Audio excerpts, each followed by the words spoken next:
அடையவே முடியாது. ஃபர்ஸ்ட் அதை நம்ம தப்பா ஃபீல் பண்ணக்கூடாது. சாப்பாடு கொடுத்து, திருமணியை கொடுத்து, பேரும் புகழ் பணம் எல்லாத்தையும் கொடுத்து வந்து ஒரு கேரளாவில் வந்து அவன் தங்குறான்டா, அவன் படுத்திருக்கானா, அந்த கேமரா முன்னாடி நிக்கிறான்டா, அந்த மக்கள் முன்னாடி இப்படி வந்து அவன் நிக்கிறானா, எப்படி அது ஈஸியா கிடைச்சிடும். இந்த சந்தோஷத்தை அவன் எவ்வளவு மிஸ் பண்ணிருக்கான். அவன் நண்பன் இறந்ததுக்கு போக முடியாம கடந்திருக்கான். அவன் அப்பத்தான் இறந்தப்ப போகாம இருந்திருக்கான். அவன் சாப்பிடாம பிளாட்பாரத்துல படுத்து கிடந்திருக்கான். நான் எல்லாத்துக்குமே சொல்றேன். மனைவிக்கு குழந்தை போய் பார்க்க முடியாம கடந்திருக்கான்.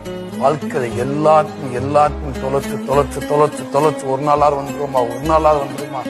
இவ்வளவு நல்ல விஷயம் கெட்ட விஷயம் எல்லாத்துக்கும் போகாம விட்டோமே, இவ்வளவு தூரம் கடந்து வந்துட்டோமே, திரும்பி நம்ம ரிவர்ஸ் ஆகுறதா இல்ல திருப்பி போவோமே, இன்னும் கொஞ்சம் போவோமே, இன்னும் அவன் நினைச்ச இலக்கு அடையிறதுக்குள்ள இன்னும் நிறைய மிஸ் பண்ற வாழ்க்கையில. செத்து சுண்ணாம்பாய் அந்த கலைத்தாய் கடவுளா பார்த்து தண்ணியை தொளிச்சு ஆசிர்வதிக்கப்பட்டு போடா, உனக்கு போகும்டா, நீ பட்ட கஷ்டப்படா போடா.